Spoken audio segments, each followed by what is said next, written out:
So, Michael, we are here again, episode 20. We are rocketing through these. We've only got six left after this one. 6 left. This is the episode Destruction, with the return of Philip Maddock playing a seemingly completely different character from when we last saw him. I think it's his brother. And I'm assuming you have a synopsis for us. I certainly do, unless, of course, Mary just likes men in uniform. Right, okay. Under the command of Admiral Sheringham, the Navy has been dumping into the sea containers of an experimental nerve gas which prove to be far too dangerous to ever be used. But Shadow discovers that the Admiral's secretary, Sarah Bosanquet, has been subverted by aliens through a powerful telescope. This is absolute nonsense. With which she watches the skies. Either they must stop her giving away too much information, or it may be too late to prevent the UFOs from finding the containers and releasing the gas, thereby destroying every life form on Earth. Or something a bit like that. Actually, I don't think it is. Well, sorry, okay, even I've lost my temper with this particular synopsis. Yes, okay, so it's mostly not like that, but the one thing that definitely is true about is that if the aliens succeed in what they're trying to do, everybody on Earth dies, right? Yeah, got you. Check. At which point, their supply of bodies, which is the only reason that they come to Earth, as far as we can tell, will be dead. So why are the aliens doing what they're doing in this episode? I have no idea. You see, I hadn't even spotted that. Because I think up to that point, you're like, it's a really intriguing episode. There's the mystery of what's going on, which the synopsis spoils in the first line. With they're dumping the stuff into the ocean. Yeah, that's kind of what the whole mystery is about in terms of Straker is trying to find out. And it's interesting to see Straker frustrated by red tape, because usually he's the one that kind of has he's the one secrets. Putting the red tape up, yeah. Yes, and in this case, he's trying to find out what the secrets are. Yeah, but it's just, I think that for me, the whole episode, although it's great in many regards, it falls slightly flat, because you then kind of go, huh? Why are the aliens doing this? No, you are absolutely right. Forget it, I no longer like the episode. Move on. No, go on. Tell me what's good about it, Michael. Are they trying to... Well, right, this is the single most Thunderbirdsy, I thought, episode there is. There's a big thing going on, and some people have to fly in and save the day. Or submarine in and save the day, as is. Okay. True. Yes. Yes, I've got some issues with certain bits of the programme, like Paul being used as a gigolo, and... which we're going to have to cover that in a minute. But and there's, like you said, that other thing, but also the nerve gas, which is too dangerous to use. They are implying that kind of war has become secondary to the human race, because we're kind of evolving and these weapons aren't needed anymore. But it's a very suspect... It's like, we'll hire the British Navy to get rid of the nerve gas. Their system for getting rid of it is ridiculous. Right? They're going to send it to the bottom of the sea and not worry about it for 200 years. What? And also have a delivery system, which means that it has to be chucked off the ship by people, one canister at a time. I know. They don't just go, right lads, we're here, open it up. It's ridiculous. And I know it's a stupidly deep trench, because even Skydiver can't make it to the bottom. Yes. And I really don't like the way that she keeps going. Right, we've reached the edge of our operating term depth. Let's go twice as deep. And you're like, let's not. Why don't you send a drone down, some sort of robot or a camera on a unmanned submarine that won't resist the pressure, and then let's not do that. Let's do that. Let's send down somebody who isn't manned. It'll be fine. I'm sure you've got something. Yeah, but then where would all the drama be and all the Stingray music be? No, it's but there's more submarine engineered drama. Yeah. Yeah, but right, okay. Now, can I just say the relationship between Henderson and Straker at the beginning of the episode? That is just a weird conversation, and it's the bit where they're bickering like an old married couple, and then well, literally like an old married couple. He just goes, and now toast. And it's like, no, thank you. It's like, what? Well, it's also the fact that and maybe it's because it's Henderson visiting Straker in his office, but it seems that Straker has the upper hand, which is not largely how the relationship between the two of them has been characterised up to that point. True. Also, did you notice that Henderson is looking a little bit thinner than when we last saw him? I did not notice that. Is there a reason? There's a very sad reason, actually. Is the actor particularly unwell? He's dying. That would be about as unwell as you can get, yeah. And he looks worse in Mindbender, which is his final performance. It's brilliant, and I don't want to spoil it for you because you haven't seen it yet. Yeah. But yes, at this point he's suffering from the terminal cancer that would kill him shortly after the wrapping of production. Right. So it's one of those things where I don't think I particularly noticed it when I first saw UFO, but once it was pointed out, you can't unsee it. Yeah. That in this second production block he's considerably thinner. You're like, yep, he is, and that's just because he's dying, and it's a testament to the man that he carried on, and still gives I mean, he doesn't have much to do in this episode. I mean, Mindbender is his proper swan song, but the fact that he carried on was able to keep that character going when he must have been particularly unwell. That's really sad. I had no idea. Yes. I feel a bit stupid saying my next statement then in that case. But I'll plough on anyway. Go ahead. Right, okay. There's a word Straker uses halfway through. Now, I don't know if it's a word that's used in America and isn't used here, or if it's a word that doesn't actually exist. Now, right, I've managed to let go the fact that nobody can pronounce the word telemetry correctly in this whole program. Right? I've let that one go. Okay. Telemetry, it's a little bugbear. Every time it gets mentioned, they say it just weirdly. But he says the word ironical.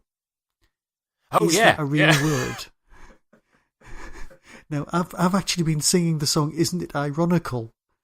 Don't you think? In my head for every time I've watched this episode, and I can't shift it, and it's really annoying me. And it shouldn't, because it just interferes with the whole flow of the storyline. Yes, the hidden Stephanie Beachamness of the whole thing, the whole build up and everything.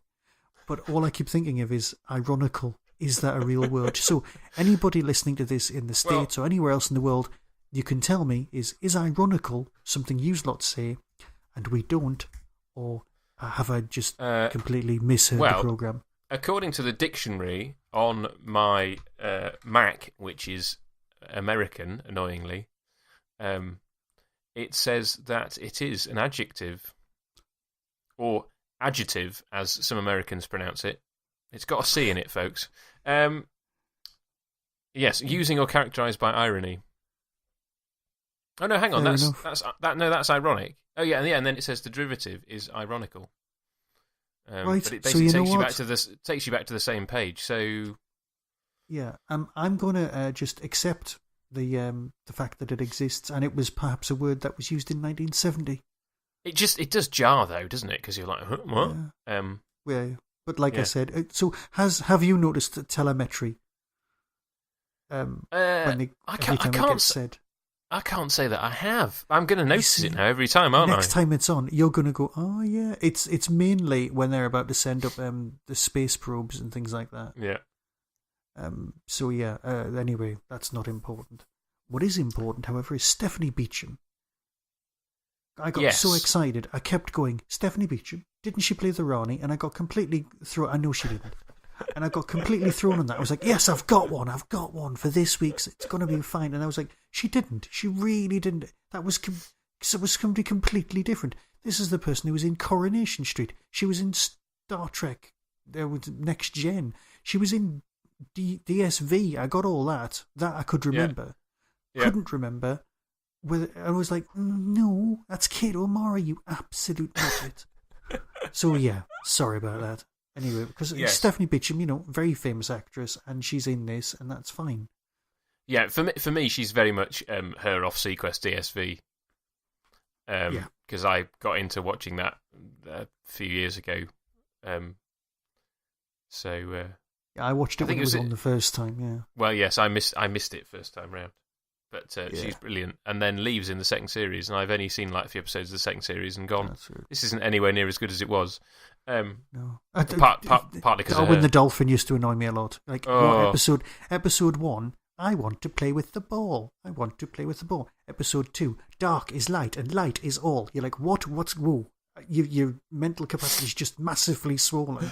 He's gone from being like somebody who wants to play with a little ball to someone who's like Nietzsche, right? And right, and I can't believe I can actually quote what Darwin said word for word there. I need to get out more. Right, so yes. That is a show that is a sort of successor to Anderson Voyage to the Bottom stuff. of the Sea. But it's obviously done with CGI rather than models, so it looks rubbish. Yeah, compared to this. Anyway, so Stephanie Beacham is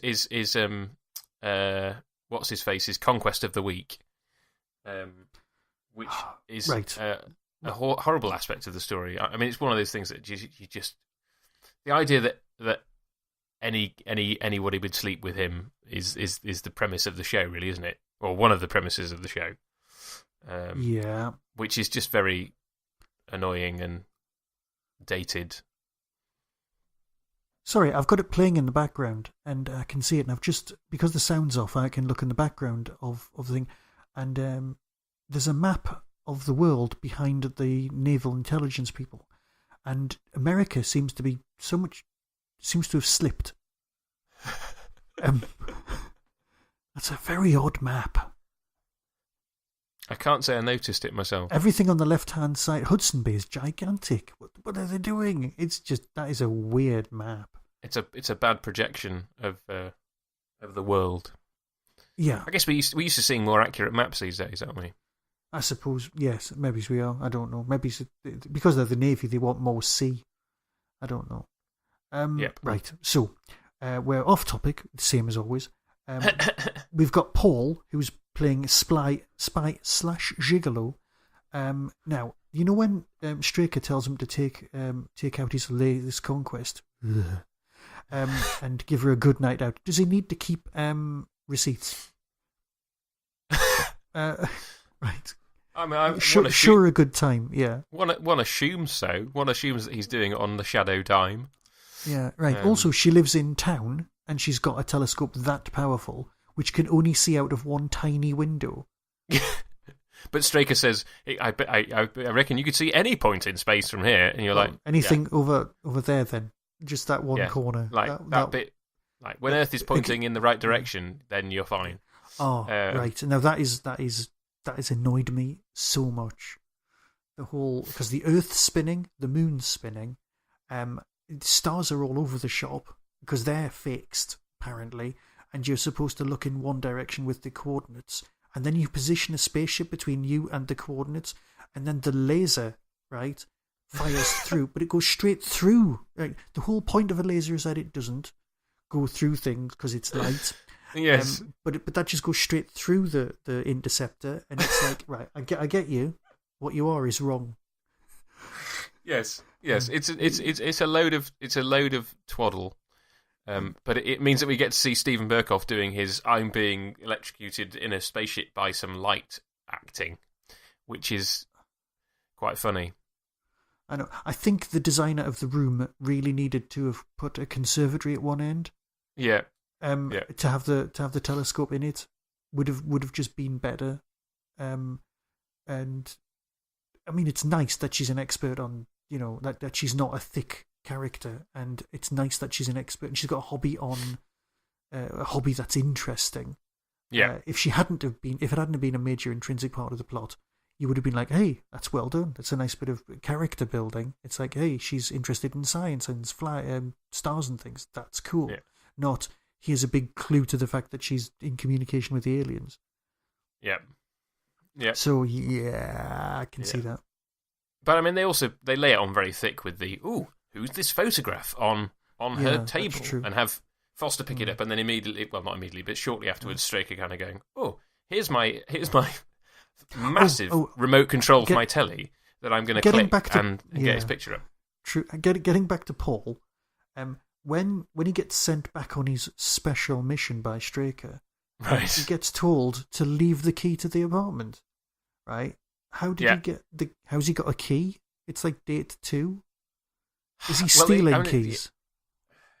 Well, that is a possibility that he's had a copy made or he's stolen one off her. I mean, I'd like to think that it's that rather than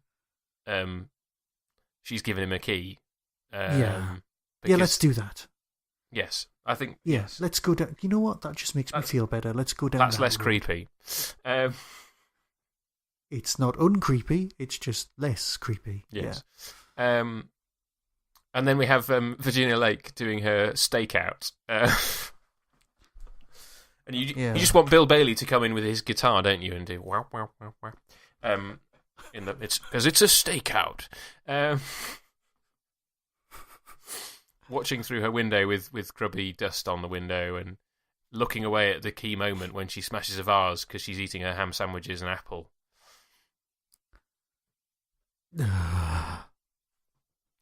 So I know. Anyway, can I just say this is a lovely episode because it has a reoccurrence of Straker's special case. Oh yeah, the destruct negative case.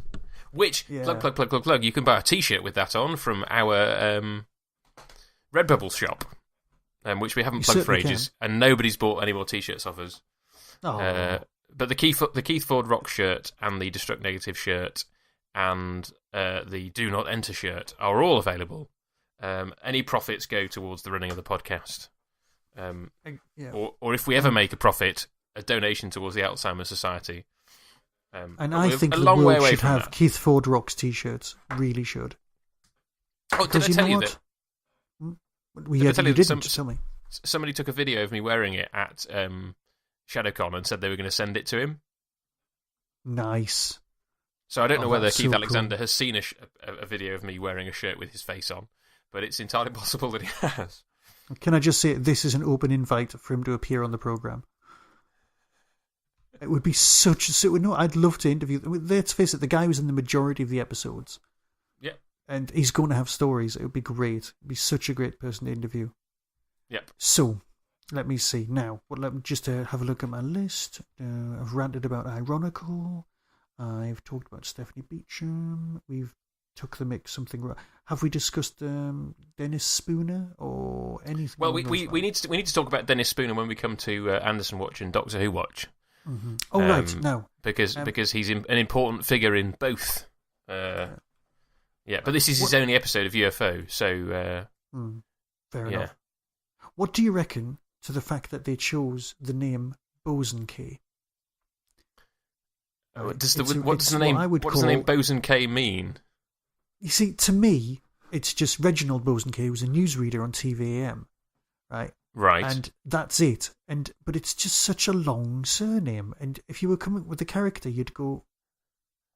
Characters notoriously have short names. It's very rare that you give a character a long name because you can't be bothered to type it. And they're always referring to her as Miss Boson K. Miss Boson K, rather than Sarah. Yeah. And it's just really annoying. And I don't know why she's called that. And also it's one of those words with Q's in it for no reasons. I'm having another spelling rant, and I apologise. That's happening almost every episode. If there's a drinking game, please feel free. So have we established if it's filmatic? Because obviously in this he's got no beard and he's getting to talk. Yes. Oh, yes, because he had a beard as Mary's husband. Yes. Yeah. Yes. So he's more... which of his Doctor Who characters were clean-shaven? Elec or Fenner? He's not Solon. Yeah. He's not Warlord or Solon. Yes. I mean, he does a great job of... Okay, the weird thing about it is when he walks out of the room and the guy says, if this goes wrong, it could be the end of life on Earth, and he smiles slightly, and you're like, that is not the correct response when your boss is saying that if you get it wrong, everybody's going to die.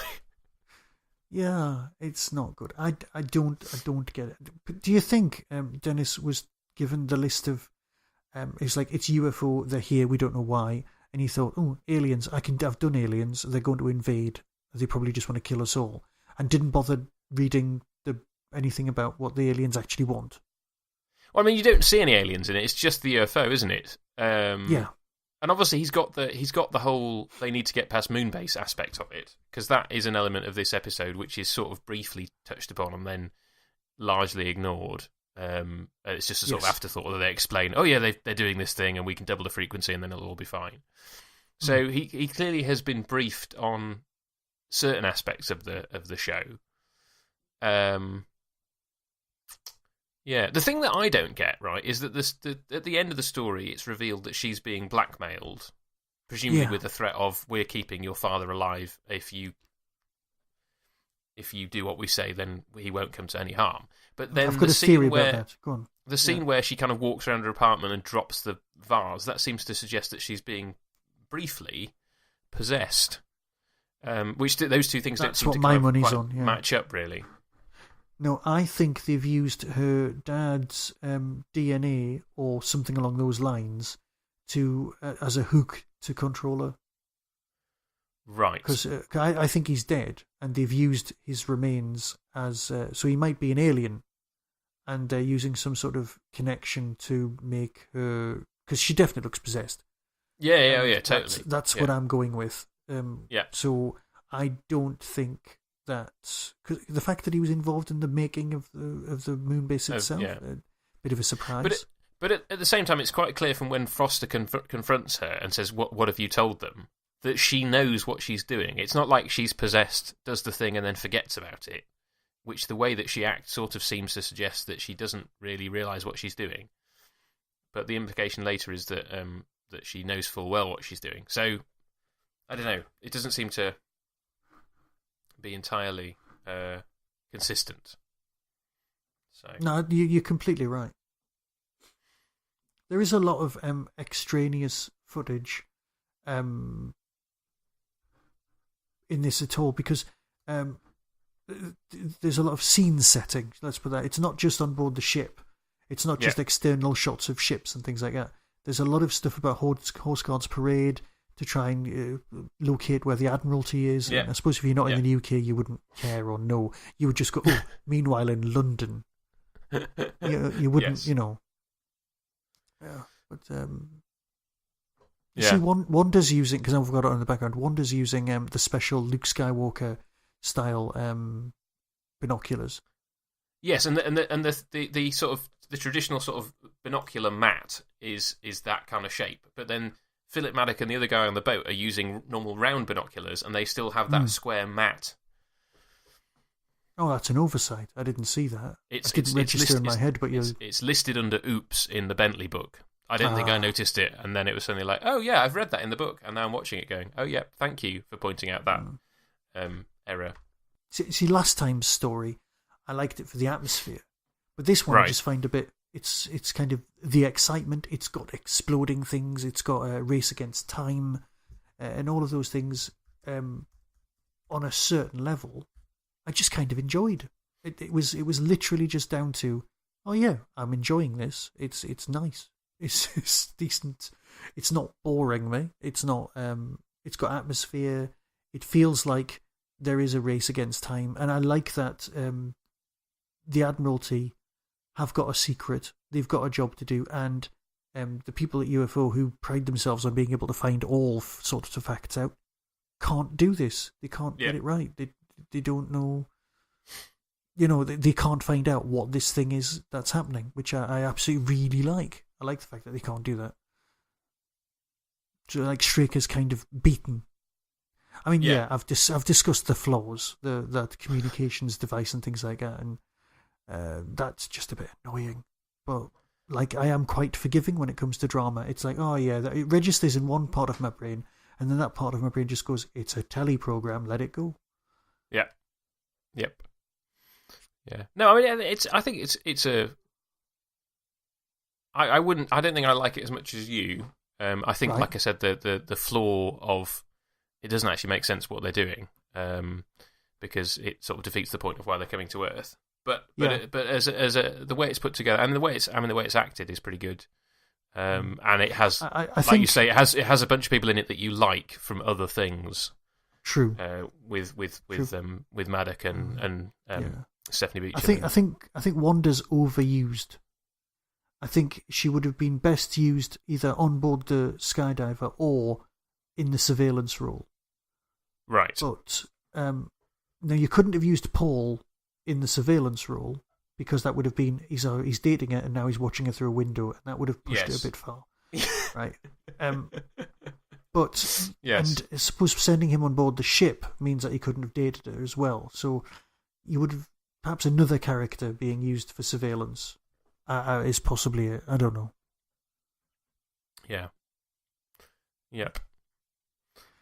So, but I mean, it's nice to have her featured though, and to kind of go, well, actually, here is this, and there's nothing made about her gender really. I mean, we had the character who she replaced, who is totally sexist to her in her first appearance in the first episode, and it's almost like she's playing a totally different character in that episode because she's very much kind of, oh, I'm actually scared by this whole thing. Whereas in this, she's much more steely, I think, and matter of fact, and playing the kind of, yes, we're going to go lower, and we can push Skydiver to its limits, and all that kind of thing. And it's almost like she is playing the same functional role in the story as he did, but there's no mention of her gender, at least not at this point in the show. I mean, you've seen most of the rest of the episodes. They do make a good team by the end of the show, and I think I'm disappointed that we didn't get more episodes with her as a second in command. No, you're completely right. You're completely right. Yeah. Steve, right, can I just say, I've just realised something that happens in relation to last week's episode. Stephen Burkoff is basically attacked on board his ship, which is very similar to what happened in the previous episode. And Straker goes, oh yeah, is he fine? The doctor goes, yeah, of course, and then sends him back out again. He has not learnt how to treat his staff. The human resources department is shocking in Shadow. It's slightly different because in the last episode, it's very much a case of this guy's just lost his wife, or at least she's been abducted. There's very little chance of seeing her come back. His pregnant wife, that is a totally stupid decision. With this one, it makes it very clear that the medical guys have given him the go ahead and said, "Oh, he's not suffering." What pushes him over the edge is the fact that he's the person who launches the missile to destroy the UFO with his wife's remains on it. Yeah. So in a sense, even if she is alive, he kills her. That's the point where he should have took him home and went, have a few days off. Yeah. Yeah. Yep. Well, but that's what he does, isn't it? He's basically saying, no, you're relieved from duty. We're going to let the other guys do the Venus probe. I think this is a totally different circumstance. And I think in this one, it's more written as Straker is just going with the advice of the professionals on his staff saying, this guy is okay to fly again. Whereas in the previous episode, it should just be, yeah, you muppet. And particularly as someone who'd lost his own child earlier in the series, right? Yeah, which I still keep forgetting. Yeah, maybe it's just he's in denial and not ever allowing himself to grieve for the loss of his marriage and the death of his son. Maybe you could say that's what it is that leads him to being less sympathetic, because all he's got left to live for is running Shadow. No, I see your point. I don't know. I'm trying to make excuses for the bad decisions that he makes. Yeah. Oh, right. Can I just say before we move on, right? We've been discussing on and off the existence of some sort of, well, I've been milking this, to be fair, I'll be honest. The existence of, not the UFO audio, which would be lovely. No, UFO, the role-playing game. Right, and, yes. I've gone in between, because I know we haven't been recording as often as we should or could. We've been recording exactly as often as we could, which isn't very much at all. But we should have recorded more. I've been gathering all of my old role-playing kit. Right. And I've been doing a bit of research. And GURPS, Generic Universal Role-Playing System, has two particular scenario packs that you could get. And one of them is called Atomic Horror, which is all 50s B-movie stuff. And the other one's called Black Ops, which is a bit more X-Files-y stuff. If you combined those two rules and created a handful of characters, basically you'd have the UFO role-playing game without much work at all. And that would just be so cool. So after we finished our run here, I think I might throw myself into that for a little bit, just to produce like character packs for Straker and things like that, because I'd love to be able to do that.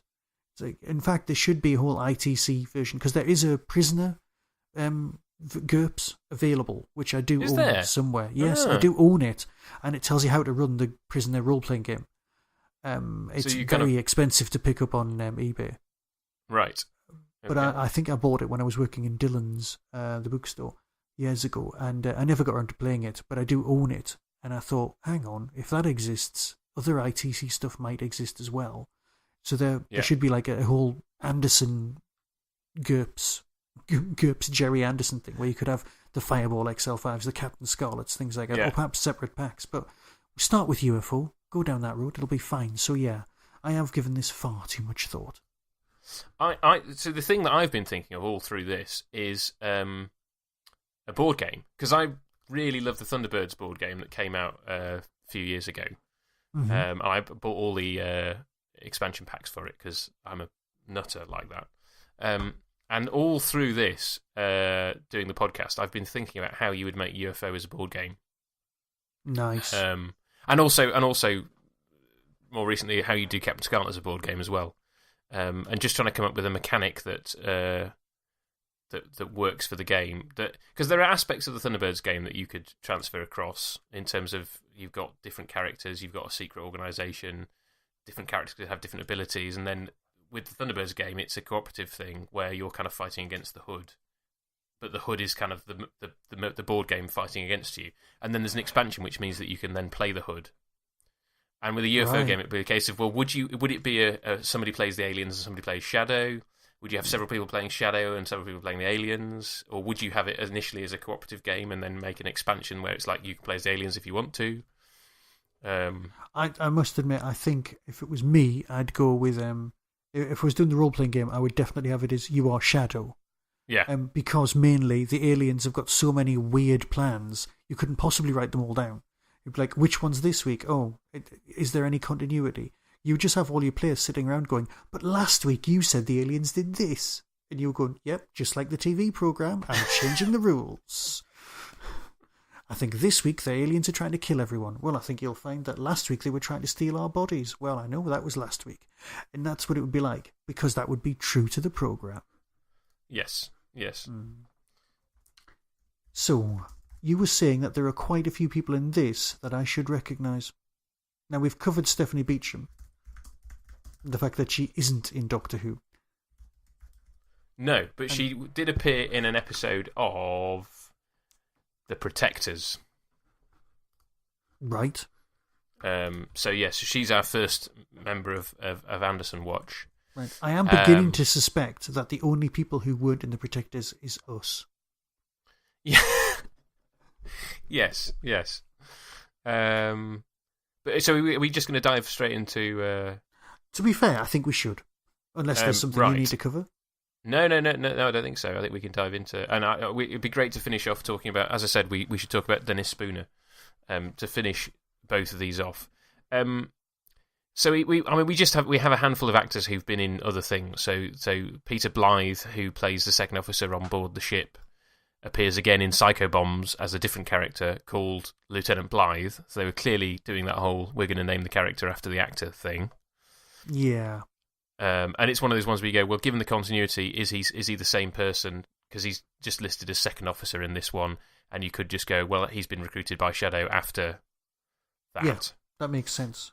Because they have seen flying saucers. Yep.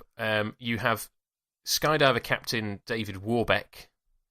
So that's the other thing about this is you get a whole new skydiver crew because it's the new production block. So you have David Warbeck, who plays the captain, and Barry Stokes, who plays the engineer, who both come back in Reflections in the Water, yes, which is a sort of other submarine-based episode of this block. And then Barry Stokes also appeared in an episode of Space 1999. So again... Hooray! I mean, it is the thing, isn't it? Like, anybody who appeared in UFOs, a good chance would get recast a few years later, either in The Protectors or Space 1999. Sorry. While I was on, I've just remembered something important for the news. You know the way that Doctor Who was on Twitch? Yes, Thunderbirds is going to be on Twitch. Thunderbirds is going to be on Twitch, and I just thought we should announce that to the world, because the whole world can watch Thunderbirds. Yes. Now, the question is, because they've said it's going to be remastered in HD, is it going to be the annoying 16:9 cropped versions that were released on Blu-ray, or are they finally going to broadcast it, original 4:3 in HD? If it's Twitch, the chances are it would be 4:3, but they wouldn't go to the hassle of reformatting them, though. No. Well, we'll see. Yes, sorry about that. I just needed to get that out there. No, that's fine. So we have a couple of Doctor Who people before we get to Dennis Spooner. So we have this must have been a blink and you'll miss him. We had Jimmy Winston. Absolutely no knowledge. He played one of the ratings on board the ship. Probably one of the ones with a mask across his face. You couldn't even see it properly. But he played Shura in Day of the Daleks. Who's the one who blows up the house at the end? Right. I do like Day of the Daleks. He's very recognisable in Day of the Daleks. So the fact that I didn't spot him means that his face must have been very obscured. And then you have, of course, Edwin Richfield playing pretty much the same character as he played in the Sea Devils, or rather, in the Sea Devils, he plays pretty much the same character he plays here. Oh yes. And he also then played Mestor in the Twin Dilemma, but you wouldn't know that unless you'd looked at the credits. Right. Yes. Did he? Yes. That's the yes. Except you didn't even know that, Michael. Yes. I'm sure he would rather have just been remembered for his Sea Devils role, which is very good, as opposed to his Twin Dilemma role, which is pretty pants. Not his fault. It's the story. Sorry, they got someone that good to play Nestor. Exactly. I know. No. I think when you know it's him, you can tell it's his voice. But I am so going to... Right, you'll not hear me say these words very often. I think I'll go and watch Twin Dilemma. It's alright, it's past. It's gone now. It's fine. It was a moment of madness. Yeah. It's fine, I'll go and watch Time Lash instead. Well, you are allowed to go and watch that. But I would recommend that you watch the UFO episode called Time Lash and not the Doctor Who version. I might go and do that. That's fine. Right. So, Dennis Spooner. What can you tell me about Dennis Spooner, Michael? He's got definite Dalek connections. Yes, he does. Or am I wrong? No, he has Dalek connections. Should we deal with his Anderson stuff first? Yes, you can. No problem at all. Because you go. You didn't know this? No. Right. So the reason I'm glad that he wrote an episode of UFO, because we get to talk about him here. But he is, in terms of kind of behind the scenes personnel, the biggie when it comes to crossovers between Jerry Anderson and Doctor Who in the 60s, because we'll talk about his Doctor Who in a minute. But he wrote 12 episodes of Stingray, 9 episodes of Fireball XL5, 6 episodes of Thunderbirds, and 1 episode of UFO, and 1 episode of The Protectors. And obviously, so second to Alan Fennell, he wrote the most episodes of Stingray.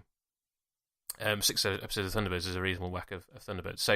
So he, as a writer, contributed a massive amount to the Anderson stable. And as far as I can tell, is the only writer who wrote for Anderson and Doctor Who. Somebody may correct me on that if I'm wrong about that, but it's clearly a massive crossover there. Yeah. So, and then as Doctor Who, he was script editor for most of the second season of Doctor Who, which would have coincided with him writing stuff for Thunderbirds, I think. Possibly Stingray, but probably Thunderbirds. And as such, he is the script editor that oversees the transition from that original TARDIS team to the one where Vicky replaces Susan, because his first story as script editor is The Rescue, and then he carried on being script editor all the way through to the end of that season with The Chase. But in terms of the episodes he actually wrote, The Reign of Terror from season 1, and then he wrote The Romans, The Time Meddler, in season 2 while he was script editor, and then he wrote the second half of the Darkness Master Plan because Terry Nation had run off on holiday, having written half of it. It's the 60s. Yes, and then the other thing, and this is perhaps the most important thing in terms of the longevity of the show, he helped to do a bit of script editing, uncredited, on Patrick Troughton's very first episode. Right. So as a figure who, as a behind-the-scenes figure, he is, as I say, the biggest crossover that there is between the worlds of Anderson and Who. Deserves to be celebrated as such. No, I had no idea about the Anderson side of things. I knew the Doctor Who end of things, but I had no idea of his how steeped he is in it. Yeah. I mean, obviously, and as I said, he must have been writing for both of them at the same time. If you look at the dates that he was script editor for Doctor Who, Thunderbirds and I think it's probably Thunderbirds would have been in production at the same time. So yeah, that is a massive thing to have been working on. I